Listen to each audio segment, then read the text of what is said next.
So, welcome back to Third Age Reforged and to another battle replay, and today we have a little bit of a strange one in many ways because we have ARNOR holding the Golden Hall, and it's going to be two other good factions that are laying siege to it. It's worth saying that this is still within the period of radio silence that I've been going on about in the past couple of battle replays, so I still don't have my internet fitted, so I haven't been able to see if there are any new replays available for me to do. And this one is also a 1v2, so there's only one defending army today, which is an interesting thing. It's a smaller scale battle in many ways than the ones we're used to seeing. It's kind of like the old Edoras would have this kind of battle on it, because it didn't have quite the same scope to it, but it'll be interesting. It's almost like a bit of a blast from the past, this. So, yeah, it'll be interesting. Let's see who is going to be on the attack today before getting on to the defender in question. Starting off with Idem Rowe, who is playing as Mirkwood. So the Northern Dunedain of ARNOR are going to be holding on to the Golden Hall, and it's going to be Gondor and Mirkwood trying to wrest control of it away from them. Bit of a weird situation. I suppose you could look at ARNOR as being like the evil Numenor, but it doesn't really work that way. So that's the closest thing to a theme, unfortunately, I'm going to be able to provide you on this occasion. Mirkwood are wouldn't be my pick for a faction going on the attack on Edoras. We've seen in the past Mirkwood get bullied in this kind of situation, because while they are very potent in terms of the damage they can deal at melee and in melee and at range, their lighter nature can be a bit of a problem in this sort of situation, and people very often fall into the trap of bringing too many archers as Mirkwood, and there is some Arnorian cavalry I can see over there, which could be a real problem. That was the falling point actually of the last Edoras replay we watched, where Mirkwood were also on the attack, and they really got bullied that day, so I hope that's not the case for him this time here with Idem Rowe. He's got some hairy land though. If they do get into melee, then ARNOR are going to struggle to keep pace with Mirkwood with units such as this. Yes, they have good armour to try and mitigate some of this damage, but Mirkwood are capable of kicking out so much of it that it's going to be tricky for them to do it reliably. There's a few hidden archers here. Could be that we see the Woodland Realm Patrol here in large numbers. I would probably expect that to be the case. Elders of the Elven King are back here with Thranduil with them. Probably the most common place you would see him, because they will get committed later generally than the Palace Guard, even though the Palace Guard are better in melee. They also have those Silverthorn arrows, which is a very, very nice thing. Hiriauth, actually a good unit in this sort of situation, because you do want a bit of extra survivability, and they do have a good shield value, so from the front they won't get damaged quite so heavily as their fellow elves that are alongside them here, the Hiri Lan, and perhaps some of the lighter archers as well. Here are the Palace Guard without the armour upgrade as well, so just the classic model for them here. Very, very strong, of course. ARNOR don't really have anything in pure melee terms that can keep pace with the Palace Guard, but they do have the ability to maybe focus them down with some rangers or some armour-piercing archers, or they could just use several units of quality to try and mob them. It really does depend on how Mirkwood decide to support the Palace Guard, but probably going to be the single strongest infantry unit on the field today. Here we have some Hiri Peng as well. So the slightly heavier Mirkwood archer, nice to see them. But again, this does make at least 5 archers, or 6 archers actually in total, with the Elders of the Elven King. A huge ranged contingent. Is that going to be enough to ward off all that cavalry? We shall have to wait and see. 1 unit of lower end spears as well, by Elven standards anyway, they're lower end spears. The Spears of Evenduir are going to be pushing up a singular ram. I think probably this is a newer player. Otherwise you would know on Edoras, of course, that if you bring multiple rams you can also use it against the palisade wall around Edoras rather than just the gates. It's a feature which only Edoras really has, certainly of all of the custom maps. It's something that not a lot of other settlements have really made any use of. And finally we have the Cinder of the Girdle as well. This is something else newer players do tend to do. They tend to try and load up on all of the quality units they possibly can.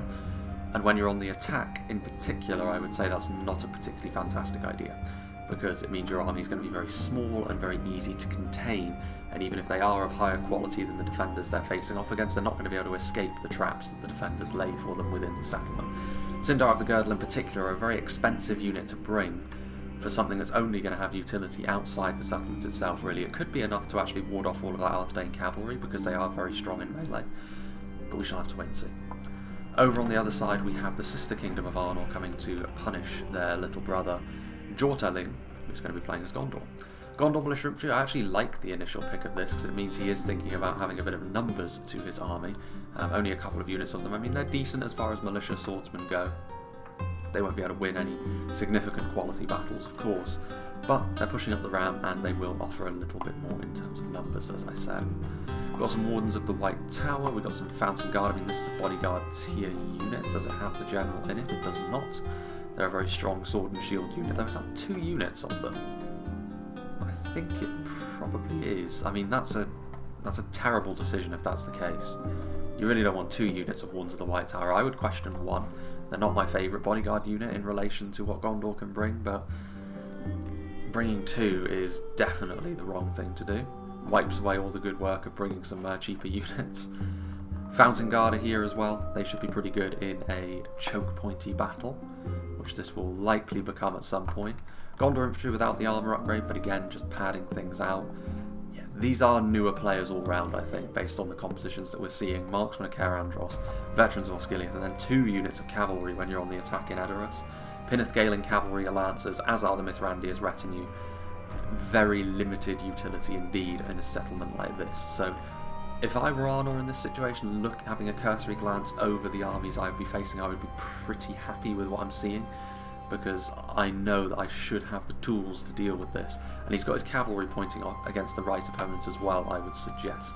He's got some Grey Company and 2 units of Grey Company. In fact, that's a big investment. You can get away with this a little bit more when you're the defender, because you've got more money to play with for an individual army. This is Jarrett James Hayes, who sent me the battle replay, so big thank you to him. The Grey Company will be able to rip shots through a densely packed Mirkwood formation and do tons of damage to them, and then following that up with the hammer that is the Royal Court of House Armlaith, but especially the Mounted Knights of Annúminas. This could get pretty grisly for Mirkwood pretty quickly, unless of course they get all of their archers to fire at will into the Grey Company, in which case it could actually be a bad thing for Arthedain here as they take damage. Up here we've got some Arthedain and men-at-arms who do have the armour upgrade, so they will be superior to the Gondor infantry that are further down the hill, and they're just going to be here to hold the line. They're not going to win any, again, they're not a spectacular unit in melee. They will come up short against the better units of Gondor and especially of Mirkwood, but they're just here to hold the line. More Arthedain men-at-arms. This is key as well.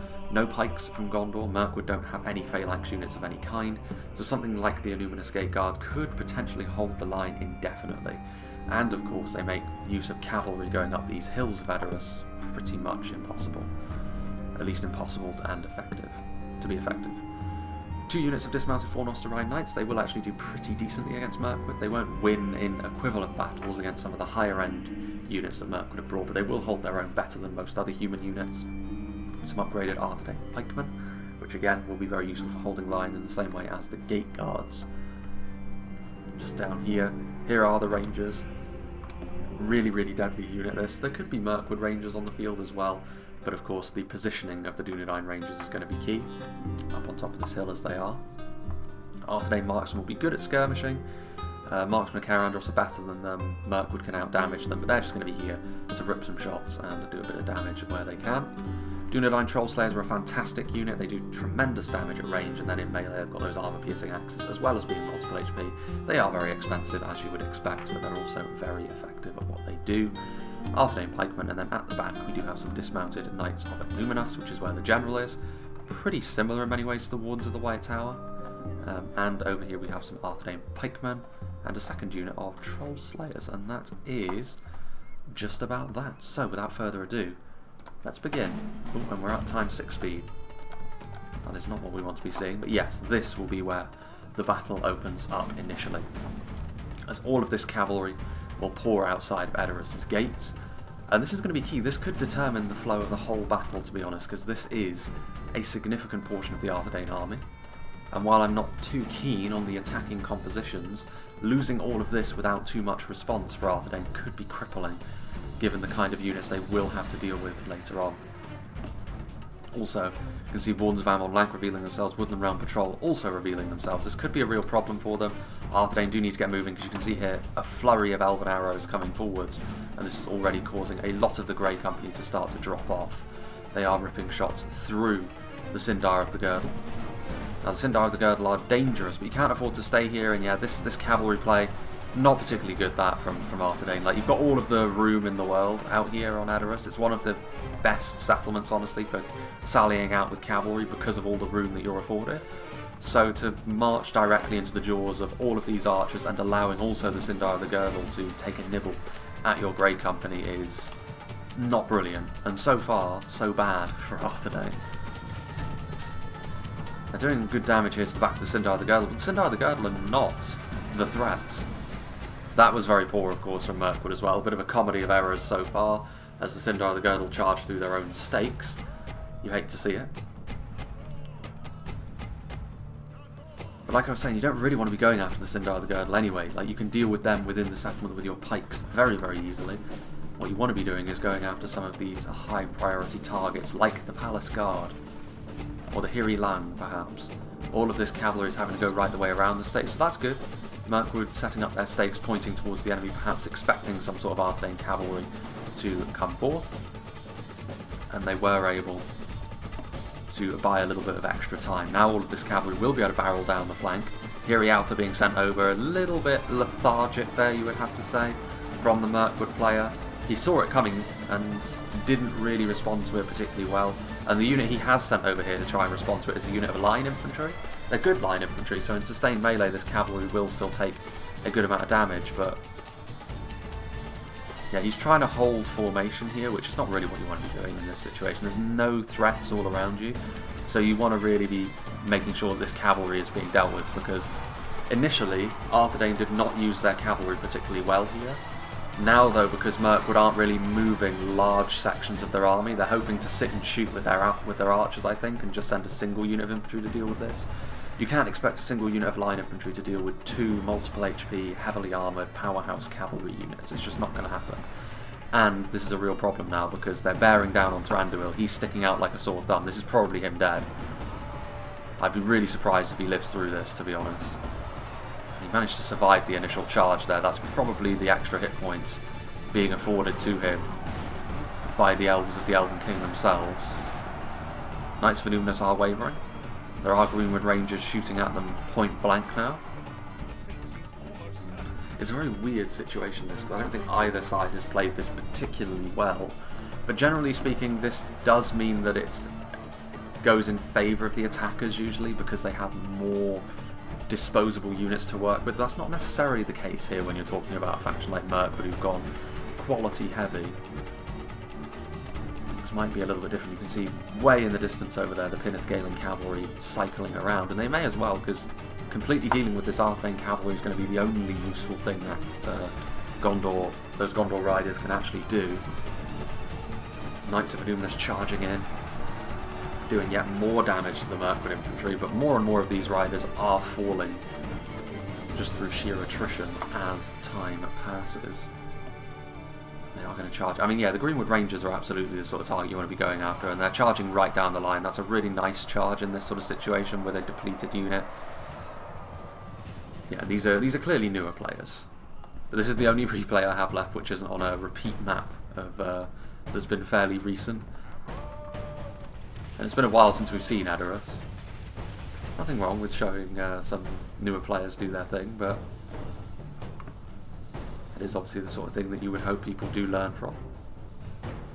Spears of Amenduir are going to get rear charge as well. I mean, they are spears, but they're pointing the wrong way, so they're going to take a lot of damage here as this occurs. Will Arthedain be paying attention though? As the Pinnith Galen cavalry come forward, no is the answer to that. So Gondor will be able to charge in and finish off the rest of this Grey Company, which would have still had quite a bit of ammo left because they were so depleted from their initial exertions in charging the Mirkwood position head on. So Gondor doing a good thing there, polishing off some potential damage. What else can he do? There's one Grey Company there. He needs to be really careful here with the Pinnith Galen cavalry. The last thing you want to see is this unit also succumbing to the stakes. He's walking through them though, so that's fine. You can walk cavalry through stakes, but you cannot run them. And then over here, Woodland Realm Patrol continuing to fire. This is also something worth mentioning. A lot of this Mirkwood ammunition has already been utilised on the cavalry, which means they won't be able to use it when it comes to trying to storm the hill, which would have been the main benefit to having an army like this. As it is though, that is not going to be the case any longer. Now a lot of these Mirkwood archers are going to be pretty decent in melee, but look at the damage that's been done. Mirkwood's army is pretty small. There will be the Greenwood Rangers at the back over here somewhere as well, but it's not a particularly big army. It wasn't a particularly big army to begin with. It's not a huge amount of damage that has been done, but considering the kind of army that Mirkwood have brought, it's still potentially significant enough to be concerned about. There are the Grey Company once again losing micro on them. They may have returned from routing, to be fair. If that's the case, then that's a little bit more fair play. But he's about to get... he's walking into melee there with all those spears, stopping just short. Toying with this poor man. And he's going to die now, because the Cinder of the Girdle are designed with killing other mounted units in mind. And the Grey Company continue to fight, and there he goes. Ooh. Again, I was a little bit concerned he was going to charge right up the hill and into the stakes there, but he course corrects. I'm a little bit confused as to what Gondor are doing here. Because if they're going to meet up with Mirkwood, again, you're narrowing the battlefield to potentially 1 or 2 choke points in Edoras from this side. It is pretty, and they're very close together as well. So ARNOR will, if I were ARNOR, I'd be looking at this and thinking, excellent. Gondor is moving around the outer edge of the settlement. They're going to link up with Mirkwood. They're going to move together as a team rather than trying to split my attention, and that means that we can bottle them up in smaller choke points. Stuff like my pikes are going to be even more effective as a result, and I'd be feeling very, very confident. In fact, let's go up to times 6 speed, because I'm not entirely sure what is going to be happening after that position. Obviously, it's not on ARNOR to move forward. Mirkwood are coming forwards now. Are Gondor going to move in, or are they going to continue to cycle around the outside of the map? Warns of Minas Ithil, actually, that's something worth having a closer look at. So armor-piercing arrows could be really, really useful against some of the higher tier elements of the Arthedain army. Arthedainian, is that the... yeah, 2 units of Lords of the White Tower. Okay, so they're going to set up here. It's interesting to try and go at Edoras sort of lengthways like this, because you're going to have to go down this side or down this side anyway, which is a little bit bizarre. But still, c'est la vie. So now we do have a couple of volleys being spewed forth from the Arthedain marksmen. Just as soon as I focus on them, they stop firing their arrows. And it's probably for the best, because they don't have the best angle. They're having to shoot over their own men, they're having to arc over fortifications, and the unit they're shooting at, to be honest, is the one Mirkwood unit that you would think, you know, not too concerned about what they have to offer in melee terms. What are Gondor doing?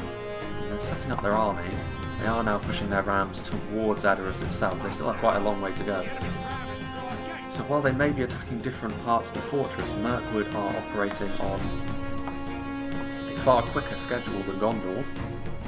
And perhaps that's because Mirkwood feel as though they need to make up for some of the losses they sustained outside the fortress. Even so, you really should be attacking at the same time. You should be stretching as much as possible as well, so you should be going in this way, really, to Gondor. There's no real benefit to coming at the settlement from this angle, especially not going that wide. Like, there's no artillery here to take advantage of you.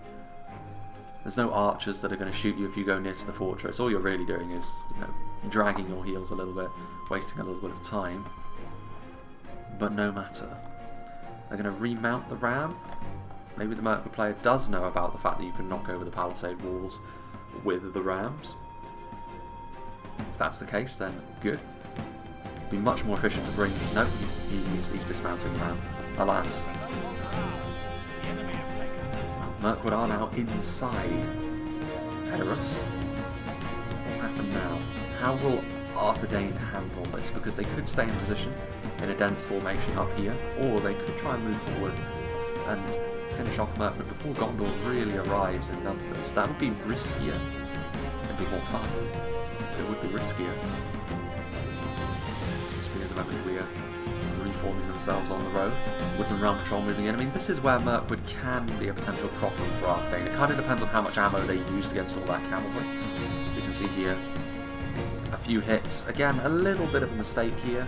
You can see that actually the unit that's poking out in front in places here are the pikes, when what you really want, of course, is the line infantry in front, so those the heavier armour, slightly heavier armour, and even more importantly, the shields are out front, protecting those pikes, and that is exactly what Arthedain are going to do now, potentially, or are they going to charge down the hill? No, they're going to go down the hill, which is going to expose the pikes even more, That armour upgrade will do them some favours on this occasion, but it's still not an ideal situation for them. The Dunedain Rangers are here as well. Arthedain maybe at this point need to think about moving the Rangers back a little bit. You don't want to be losing Rangers. In this situation, if you're the defenders, those body-piercing projectiles can be so useful. And he's not even going down the hill to engage with them, so I'm a little bit surprised. Again, more weird choices, really weird choices. I'm not going to be too scathing because it's quite clear, I think, that all of these players are on the newer side of things, but there's a lot of things here which you wouldn't really want to be doing. Like this infantry unit is not really achieving anything at this point, and you're exposing the unit you want to be protecting. Everything is backwards here. He's also just sort of hanging out and allowing these rangers to get shot and killed when it would be very easy to just back them over the hill and make it so that they're almost impossible to shoot at. Arthedain marksmen are now starting to fire, so it's about time that Arthedain responded to this pressure a little bit. And they didn't just continue to allow this to happen. I mean, these Woodland Realm Patrol just run out of ammunition, interestingly enough, so it's probably the worst time you could pick to shoot into that unit there, those Woodland Realm Patrol. So yeah, not a lot of ammunition, which is for the best for Arthedain, because the way that they were going about business there was a little bit dodgy. Not the way I would have recommended at all. And it's quite a slow-paced battle, this, which perhaps is to be expected when you see a battle in excess of 30,000 frames, and there are only 3 players to speak of. There's less units that have to slaughter one another, and yet there's still a lot of time to pass. And again, this is something else which is indicative of newer players as well. They will be very passive. They will want to be very skirmish orientated. They will want to play more defensively. Even if they are the attackers, they will take things far slower, which is an approach you can take if you have the right kind of army. I suppose Mirkwood do have the right kind of army for that kind of thing, but the damage they took earlier on means they perhaps need to pivot a little bit. But that might be more down to Gondor than Mirkwood. Again, the use of fire arrows as well, trying to break this smaller unit, but Mirkwood are difficult to break. They really need to be getting those Dunedain Rangers out of there. They're losing Rangers for no good reason at all. He's doing so now, but there was a big delay on that. Really big delay. Reactions need to be a little bit quicker than that. They've still got those units which are covering the long route round, which we may yet see in this battle. Gondor, now heading towards the Palisades. If they end up going down this way and up this hill anyway, it will be a case of why did you even bother going around this way, and it will be very stretched. And also with battles with fewer armies on it like this, it's even more obvious when the players are, have less experience. In larger scale battles, because there's so much going on and because everything's a bit fast and frenetic sometimes, yes, mistakes can be made, but it's less obvious that players are falling into classic pitfalls. You have line infantry. Are they going to move in front of the pikes this time?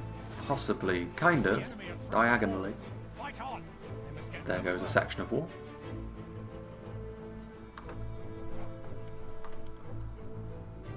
Very quick to bring down those walls are the rams.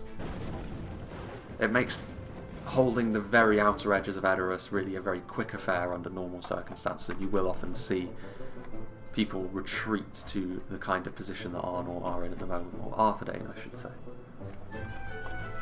And still they slowly try and chip away using their 20 archers to do vast amounts of damage. That of course is sarcasm. Arthedain's armour definitely handling the amount of damage output that that kind of unit can provide, but we are now seeing some Gondorians in the settlement, only militia infantry, but it's a good start. Some of them going down that way perhaps, some of them trying to reinforce Mirkwood. It's an interesting idea. I still think that Gondor would be better off as a complete army going this way, and they need to attack at the same time as well, but it's very possible that we see this slower approach also taken by Gondor. One's a Minister Field there. Don't know how Gondor will intend to use their cavalry. I mean, at this point I suppose the only way you can use your cavalry is hope that later on in the battle there will be some gaps that you can exploit with the cavalry, maybe use them as just a mass pushing unit, which can be done. It's often not a great idea because oftentimes front lines have got anti-cavalry units in there somewhere, Excuse me. Here comes some Wooden Round Patrol. Another classic mistake this is going to be. You're sending forward a depleted unit of archers, which melee is not their strong point. Completely without support, there's only 58 of them. They're going to get killed and they're going to rout extremely quickly, and you're not going to achieve too much in terms of damage. This is the kind of unit that if you send it forward as part of a general assault, that extra manpower can be really, really useful. But in this sort of situation, it's really, really useless. And the Arthedain front line will easily beat back the opposition from the Wooden Round Patrol.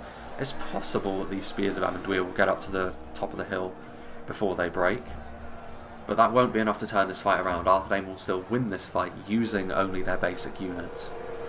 There are some veterans of Osgiliath shooting into these front lines over here. I say shooting onto because they're having to arc their shots, so not all that effective. And again, armoured, shielded. Arthedain won't be too concerned about that sort of thing. Veterans of Osgiliath are a good archer unit, but they won't be able to do damage like that to the extent that Gondor are hoping for. Spears of Amenduir did arrive before the Wooden Round Patrol broke, and that does mean that their morale is now only shaken, but there's going to be no movement here. Arthedain will be thoroughly happy. Fire arrows, and one of the situations actually where fire arrows are a good idea, because clearly they're going to rout eventually. You're just speeding them along the way a little bit, and they're broken and fighting to the death as well, so no need to worry about them coming back later on. And now the Woodland Round Patrol will almost certainly suffer the same fate.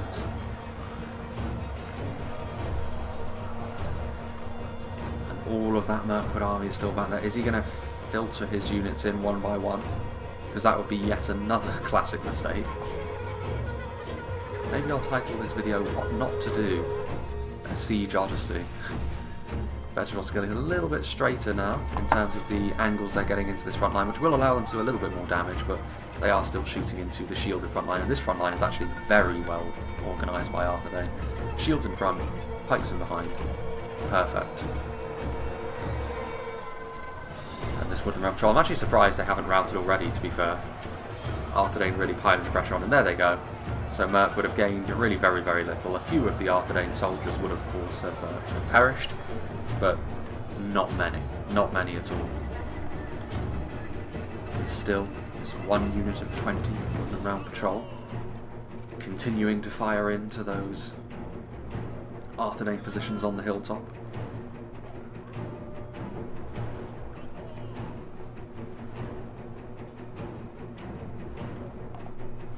Out as well.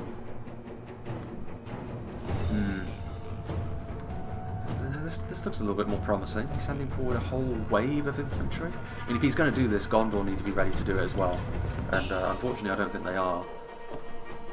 This would be where having one experienced player of the two players that are on the attacking side today would be very, very helpful. The ones of Minister Thiel are shooting in. What are they shooting at? They're shooting into this front line. You can see already, actually, a bit of extra damage being done. Going into the dismounted Fornoster Rhine Knights. They're having to arc their shots a little bit, which is a shame, but any shots from those Wardens, armour piercing, of course, they will be far more deadly to the Arthedain front line. Still those 20 Wooden Round Patrol just slowly picking away. Mirkwood moving forward. I mean, at this point, Mirkwood's army is of the size where you only really have one option, and that is you need to attack with everything all at once at some stage. Gondor infantry, who did come up this hill and were immediately routed. They were over here for such a small amount of time. Again, another example of just sending forward one infantry unit into a prepared front line. They will return because there are enough of them, so they will get a second go at that. This time, though, they are going to need a little bit of extra support. Now, you know, the ones of the White Tower will certainly offer support. Veterans of Osgiliath moving forward as well, some Gondor militia infantry. But again, their army is so stretched here. I can see which way the wind is blowing in this battle already.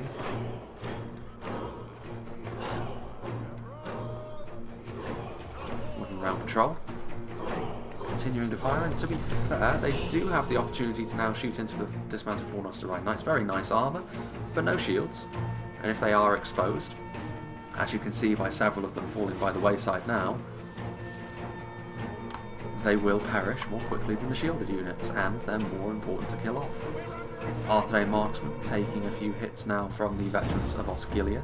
That won't bother Arthedain all that much because this is the kind of unit that you expect to be involved in these kind of elongated skirmish fights anyway. The Arthedain marksmen are not yet using their own ammunition. Here comes the Dunedain troll slayers getting into position. That's the kind of unit that you want to be shooting into. Trying to shoot into this front line now with those veterans, and they will do a bit of damage. A few missed hits will also go to the troll slayers as well, so you know they're putting some pressure on from range, but this isn't going to be enough to win them the battle all on its own. Some Gondor militia infantry perhaps going to link up with Mirkwood. I mean, this is a significant assault from Mirkwood. This is a little bit more like it. They haven't committed absolutely everything. They're trying to leave something for later. This Gondor militia infantry could join in on the fun as well, and if they do, it's the sort of thing that Arthedain will have to do something about. They have rangers in position, which would be fairly devastating to this, but it's not the sort of attack where Arthedain can sort of put their feet up and take their hands off the keyboard, so to speak, and just allow the battle to play out as it will. Yes, and Gondor also moving in, so this is probably the first moment I'll get to praise the attackers universally. Gondor sees the fact that Mirkwood are moving forward, he's got a unit of infantry over here, he's going to join in just to give Mirkwood that little bit of extra support. Are they going to do the same over here as well? It looks like they are.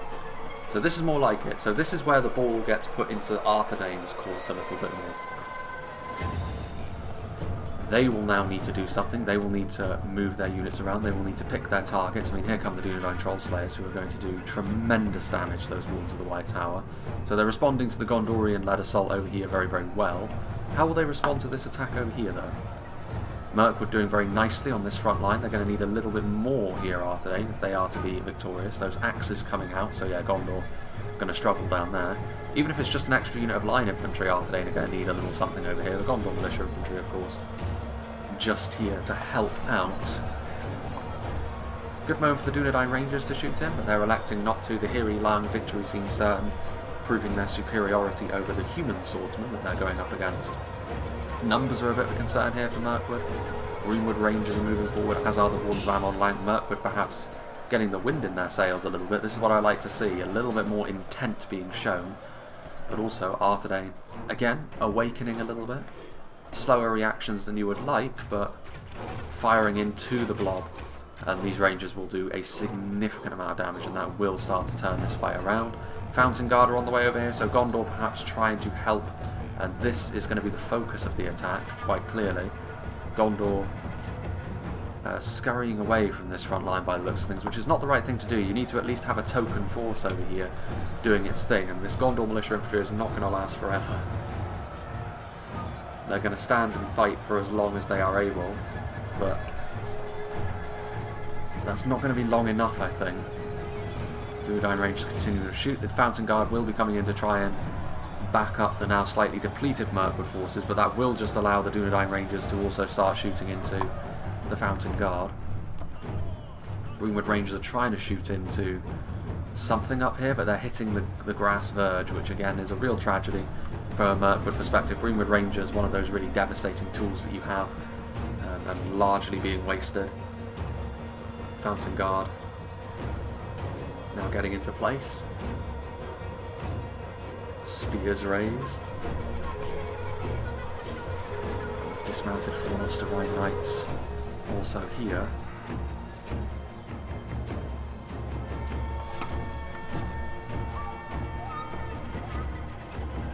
Palace Guard moving forward. I mean, this could be a bit of all or nothing here from Mirkwood. They're shooting in with everything they have left. These archers at the back probably still have a little bit more ammunition, so Arthedain will have to be a little bit more careful. Fountain Guard moving forward, and there are the Wards of Ammon Lang getting into melee. Those axes will be excellent against the Arthedain front line. You have to say, actually, Arthedain, they've sent in Dunedain Troll Slayers down here. They're easily going to win over on this side of the proceedings, but they're not responding to this attack in quite the right way for me. They don't have enough on the front line to be super secure. I mean, the Dunedain Troll Slayers, like, they're really doing the business over on this side on the basis of their skirmishes. And I would be a little bit worried if it were me. If they do start to come forward and if they do start to push back against this front line, things could go pear-shaped for Arthedain very quickly. But perhaps that is less likely to happen because, again, slightly newer players, that sort of thing.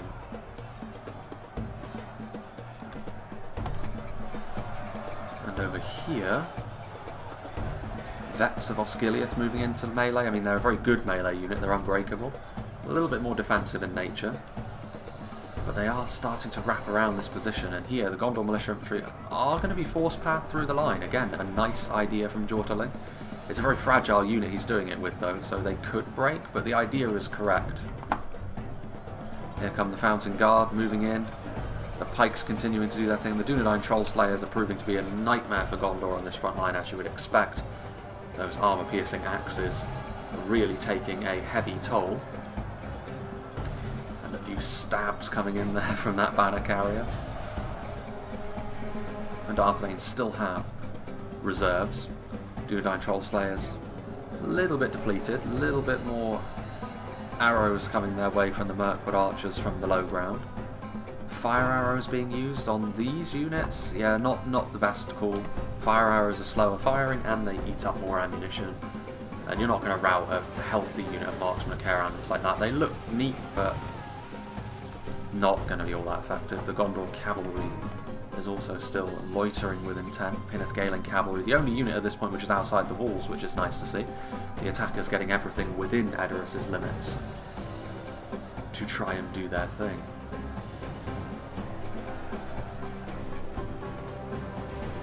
Arrows being utilised again, but the Arthedain marksmen in front of the rangers, I like that because it means that the Arthedain marksmen are the ones taking the damage rather than the more important rangers. More flaming shots being used. Again, Fountain Guard are a very difficult unit to break. They can actually be broken, but it is an incredibly difficult thing to do, and you can see here that Arthedain, some elements of that front line are starting to break. Those fire arrows are proving to have a detrimental effect in that way as well. Damage being done though, there are still those Dunedain Troll Slayers on the front. Defeat is a distinct possibility. The Palace Guard are still very healthy. Trying to engage them in a contest of strength is perhaps not the best idea. Arthedain marksmen continuing. And with several units of archers firing in to these marksmen caravan drops, no need for flaming shot. As long as you saturate the fire onto the target, you're going to get what you want. And here go the Pinneth Galen cavalry taking the long way around, so Gondor coming to life a little bit here, exploiting the space. I mean, there's still pikes in the way, so you might be better off just waiting here for the time being. There's a second unit of rangers actually, so yes, he did bring 2 units of Dunedain rangers. Very, very nice. Here are the Fountain Guard, still trying to use flaming shot. There's too many high tier units here for that to be effective, like I said. Gondor Militia Infantry might rout, but that's really the least of your concerns if you're Arthedain at this point fighting on the front line. Down here, still Elves of the Elven King, which could be effective, and it could be that neither side has been particularly clean in this battle.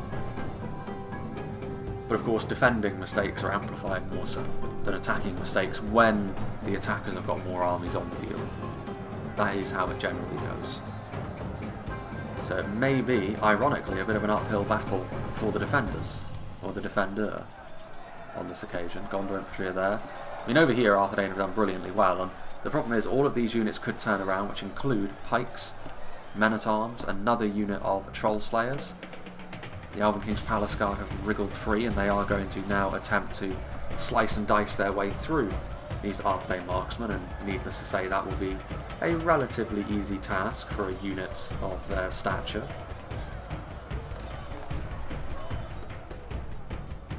Dunedain, Arthedain marksmen. They still have that unit of dismounted Knights of Anubis, which are strong. They still have pikes available to them, and I'm really confused as to why Arthedain have done that. Surely they've noticed this. I mean, there are still 10 pikes in the town centre, as well as a couple of Knights of Anubis, which, to be honest, may very well be enough to actually finish this unit of Pinneth Galen cavalry off. But he must have seen that cavalry. He must have seen them. That's a bizarre choice, because they could take the town centre by doing that, and then you'll be forced to turn around anyway, so... Unless he was feeling very confident that those units that were depleted and in the town centre could deal with that situation, but that is a risky game to play. And there's no need to take that risk, because it's not as if those pikes are being used for anything over here at the moment anyway, guarding that section of palisade as they are. Ones of Amon Lank are going to try and charge down this hill. Arthedain continuing to push, but may not be the best of ideas, because at this point this unit of Gondor infantry will be able to engage for long enough for something to hit this block in the rear. They'll need more than just a unit of 22 Warns of Ammon length, but that is a perfectly fine start to make. Gondor infantry doing their thing.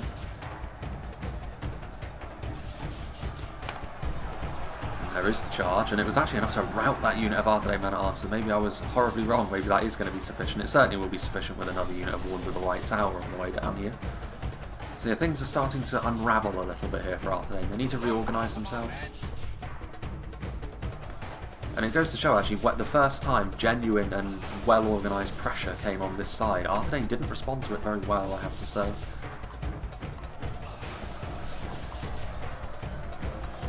There are the Arthedain marksmen, lasting a little bit longer perhaps than I would have expected against the Elven King's Palace Guard, but yeah, it's not going to go. Ain't going to go well for them. He's got a secondary line set up, Rangers, Gate Guards, Archer support continuing to try and do their thing. I mean, the Fountain Guard are unshielded. They're going to come back for another go. It's not the easiest area to get a decent charge up, in fairness to the Pinith cavalry. What are they going to do now? I mean, most of these now are Arthedain men-at-arms in melee, which are less concerning than pikes. So perhaps they will fancy their chances in sustained melee now. I would, actually, if I were the Pinith Galens. Just get in there. Where are the Mithrandir's retinue? They should probably be coming around here as well. There's not going to be a great deal of use for them elsewise. I seem to have lost track of them. Oh no. Yeah, there they are. See them poking just through the houses. A pretty bizarre fight. But yes, there go Arthedain's position. Chased the enemy too far and were made to pay for that. So to be fair, the attackers, they've grown as the fight has gone on. They started off in a pretty dodgy fashion, but they have managed to reorganise, and they've done very well for themselves. Now, though, it's a case of can they quickly organise themselves. They don't want to take too much damage at the hands of the remaining Arthedain archers. They want to continue this momentum and continue to push, because if they do, I don't think Arthedain have got the quality to withstand them. The only way that Arthedain, I think, can win this now is if they have sufficient ranged support, and on the back of their pikes. The Gate Guards in particular have got an opportunity here to be the heroes of the hour, as we are moving in, well, we are now well into the final 10k frames, the final stages of this battle, as Mirkwood do engage with the Arnorian front line. Just a quick look back here, and again another charge coming forward. Fairly light charges, it must be said. Yeah, he would actually be better off just staying in melee, because he's not really getting charges off, and he will be able to kill off all of these infantry with his cavalry. Yes, he'll take damage at the hands of those knights, but if you can take the town centre, it will really pull Arthedain's remaining defence all around. And again, Arthedain's layers I'm not a big fan of either. Like, these units here at this point should be being used on that front line. Like, they're not achieving anything back here, and you're running the risk of that front line being run over, and then this front line not being quick enough. So again, splitting your army too much, which is a very common problem. So I'm not too surprised to see it here, to be honest. If it seems certain only a military genius could win this battle. Which is kind of interesting. That must be based on the strength of the pikes. Should probably be getting in here with a little bit more. I'd say you just throw everything in at this point. Yes, there are Dunedain Rangers over there, but regardless of what you do, that damage is going to be forthcoming. So you're just going to need to get in there and do your best from that perspective.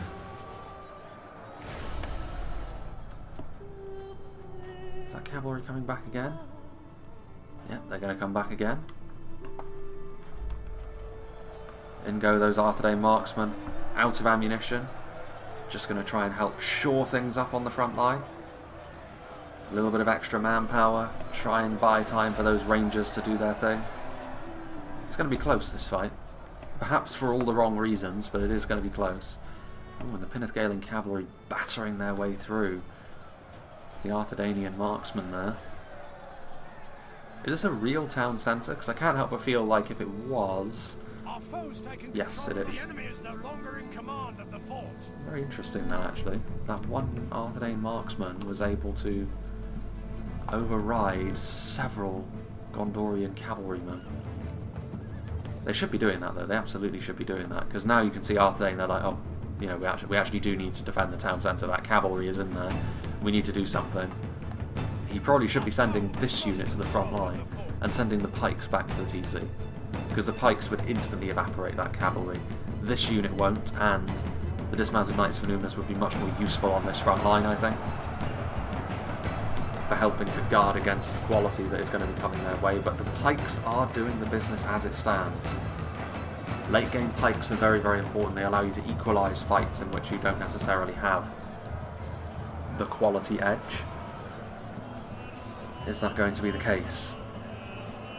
It'd be good for the Numinous Gate Guards, because very often we don't see them really perform in an outstanding fashion. They're just... Arthedain tend to win games through other means rather than on the backs of their slightly stronger pikes. Very often actually it's the basic pikes that we see get praised for Arthedain, so it'd be good if the Numinous Gate Guards were the MVPs here for Jarrett's army. Here comes some Dunedain Rangers, some Arthedain pikemen that are depleted. General's Bodyguard is in the TC. But at this point, even just keeping the General's Bodyguard back over here and not on the front line could be considered a bit of a victory. Marksman of Cairandros is going to try and go around. There's still one Cinder of the Girdle. The Mithrandir's retinue, I mean, they've thrown pretty much everything in. Warns of the White Tower are going to go and try and go right the way around the battle. And I don't really agree with that. I think those Warns of the White Tower would be much better placed trying to help the quality on this front line, because they are struggling to break down that pike block that Arthedain have in the way. And that could be absolutely vital.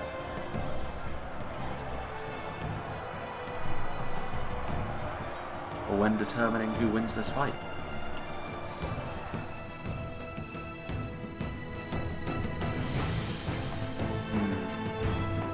Cavalry retreating a little bit. There's some Gondor infantry as well. Gondor putting a lot more emphasis now on this rear way into the settlement, and that may be to the detriment of the attack from the front. They had the momentum at one point over here, but I don't think they have the numbers anymore, and the pikes... It does look as though they are going to turn out to be the difference here, because more and more it's looking like Arthedain are going to be able to seize control of this battle back and go on to win it.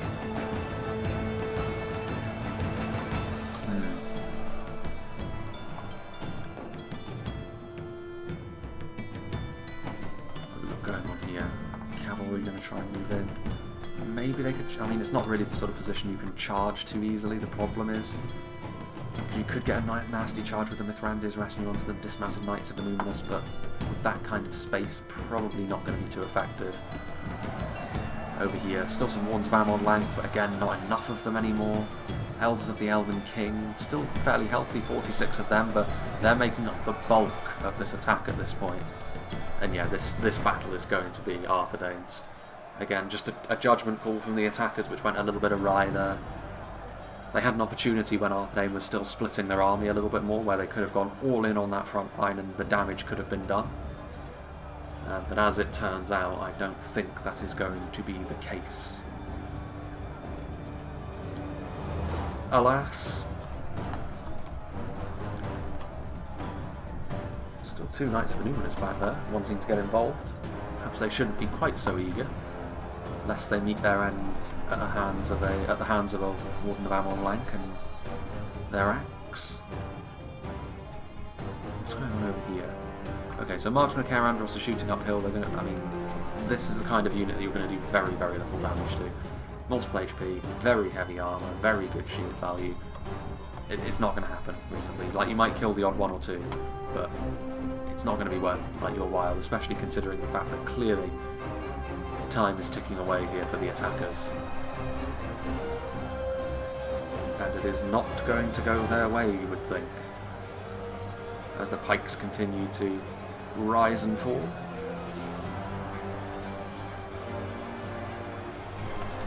There is Thranduil himself again.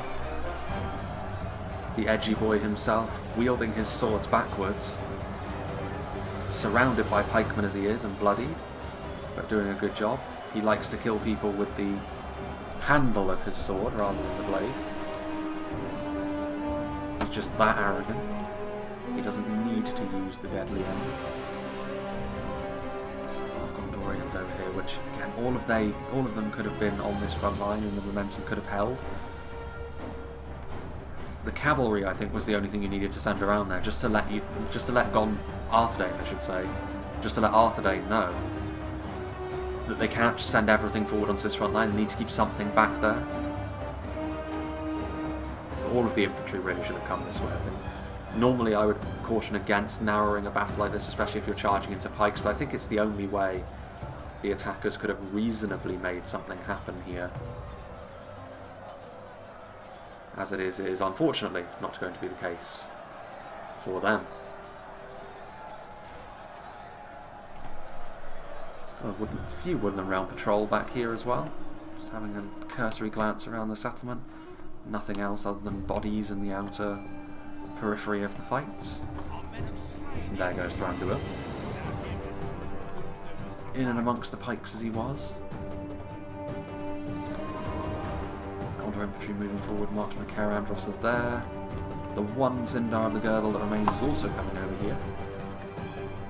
The dismounted knights are there, ready and waiting. And they are 41 Wardens, 49 Knights of Anubis, and with all the support, maybe all of this stuff could beat the Knights of Anubis, but soon enough they're going to get back up themselves, this strongest of Arthedain infantry. And also they're still making the mistake of sending up individual units into a situation where they're going to get slaughtered really very, very quickly. And counter-charging into them. And that is going to go exceedingly poorly for the Gondor infantry. Defeat is a distinct possibility. There it is. Yes, indeed. What have we here? The Knights getting involved with the Elders of the Elven King. Slowly but surely, I mean, the Elders of the Elven King are a very strong unit, and ultimately Arthedain are having to do their business with pikes, which are going to be slow but sure. Such is the way of things as we approach the 30,000th frame in this battle.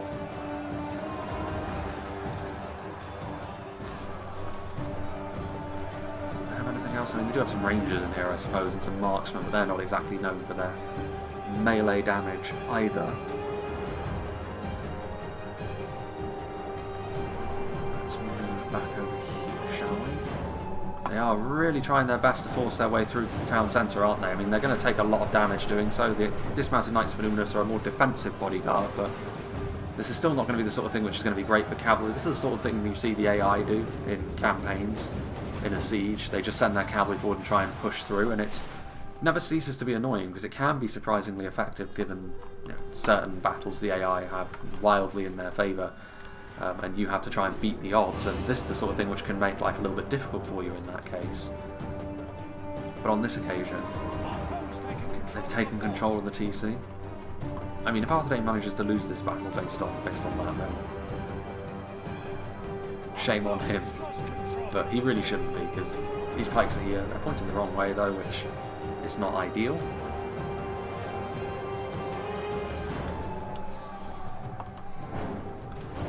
They've just charged through the town centre, trying to recharge that front line, but that is far too late if that is indeed what they were trying to do. Too little too late. The Pinithgalen cavalry have almost completely gone now. There's still some Mithrandir's retinue. The dismounted Knights of Anubis are pulling back, going back to the TC. They're going to be hounded by the Wards of the White Tower, who have somehow taken far more damage. Very weird situation, it's a very stretched engagement, but once again it's going to go in favour of Arthedain.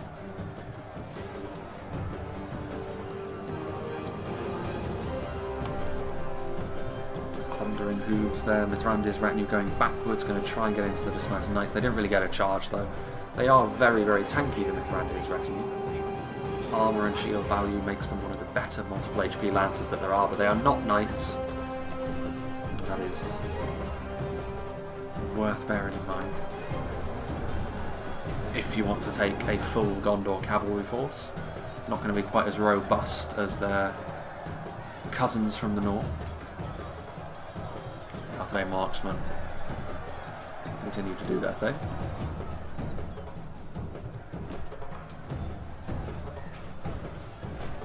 And there is the Gondor general, in and amongst it, getting stuck in, bloodied up as he is.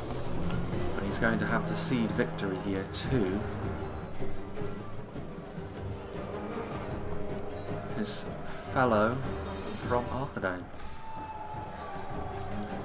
There isn't much else to say, so I guess we will kick it up into ×2 speed and see this battle through to its conclusion. It's just going to be a case of slowly but surely having to kill off these cavalrymen. Now that the pikes are on the way back, that will be expedited somewhat. And of course the dismounted Knights of Numenor is continuing to do their thing. Riders falling all the time.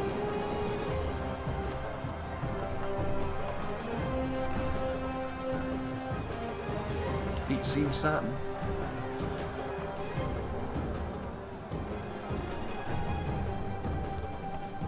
There's nothing left over here, so what is Arthedain doing?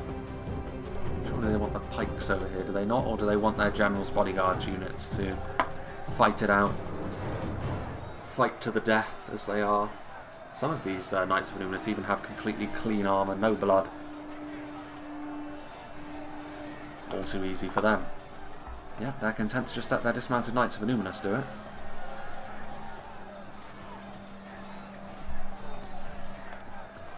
And that is going to be that. I'll give my thoughts on the battle in the post-game screen, I think, but you know, clearly newer players, so that is how we have to view a battle such as this. Look at that guy's face. Look, it's completely red.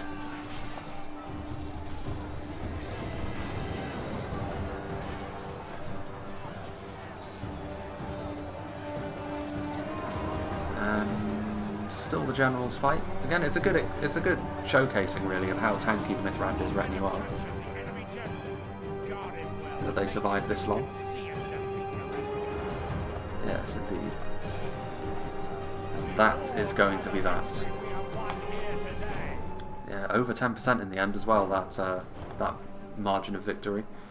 Arthedain really pulling away with it there in the late game. So big thank you to Jarrett James Hayes for sending this one in, and a big thank you to all the players for being a part of the battle replay. I'll be honest, this sort of battle replay is not really my favourite because, again, I don't really want to rag on like newer players for making serious errors throughout the entire game. But I kind of have to if I point it out. I can't pretend that they're not happening, and it's very clear to all of you that they are happening as well. Again, 15% differential is not a whitewash, but it's not the hallmark of a genuinely close battle I always use, which is within the magical 10%. So really a lot of factors that go against the overall. It's definitely not my favourite battle I've ever done, but worth showing, still entertaining, and also worth showing because of those like newer errors. It shows people basically what not to do ultimately. I don't know if that was Jarrett's intention when he sent this battle in. But yeah, this is a pretty good example of several things going on in this battle, both attacking and defending. Almost all of the classic errors, really, that I tend to point out in a lot of these battles were made in this one by both sides. But let's see what did the damage for Arthedain, shall we? So the dismounted Knights of Numenor did very well in the late game. The Numinous Gate Guards as well, one of the main reasons why Arthedain were able to hold it down. It was that phalanx in the end. The fact that Gondor and Mirkwood had nothing to answer those phalanx units in the late game was a real problem for them. Fornoster Rain Knights did well. The Rangers did okay. The Troll Slayers were very impressive, at least one of them was, the one that was used correctly. Arthedain Marksmen as well, just the linchpin behind all of the skirmishing they were doing. The Cavalry could have been used better, but it could have also been punished more than it was. And the Arthedain Men-at-Arms also just the classic bread and butter unit that you see Arthedain bring in nearly all the time. So yeah, it is what it is. But yeah, like this is the only battle replay I had from somewhat recently that I could use that wasn't on a repeat map. Like I have got actually a nice Thranduil's Halls map, but I've done that somewhat recently, so I want to save that for perhaps in a month's time or something like that, and we can use that one. There are probably a few others as well I can trawl through because technically speaking, tomorrow is I can record another battle replay tomorrow if I can find one, and then by the time I do another recording session after that, I should have my internet, so it should be, I should have my internet connection, I should say. So then hopefully what we can do is I can see any that have been sent to me in the off season, as it were, as I've been without internet, and then we can maybe start to have a little look at those replays as well. But yeah, so it's a good opportunity to go through some of the backlog and get through some of the replays that people have sent me in the past, like this one. So yeah, other than that, there's not really much else to say. I will be, obviously I'm speaking most of this probably would have already happened for you. I'm sort of speaking from a perspective of, I'm in the past from your perspective, because this is, I believe, the 20th of March I'm recording this on Saturday. By the time this one comes out, it might even be May, so there is that to bear in mind. In fact, I'm certain it'll be May, based on how I'm recording and based on the scheduling. So it's a little bit weird. As far as the long-term planning of the channel, again, I'll have to sort of see how things develop, because it is an interesting situation. It's all been very fast and furious, which I'm sure I would have said if I was able to get a live stream up and running just to update people on what's happening. If not, then a video I probably would have explained this in already. But it is a very different existence that I have now from what it was before. There shouldn't be any reason why my channel can't continue in the vein that it is at the moment. I've worked out the scheduling and it should be very, very possible. Again, these things can change, but from my knowledge, I don't think that will be an issue, and I will be able to continue as I have done for the past few weeks and months. Other than that, though, that's the sort of thing which I'm sure we can discuss as things move forwards. But yeah, I hope you enjoyed this, and I hope you'll join me for whatever is next.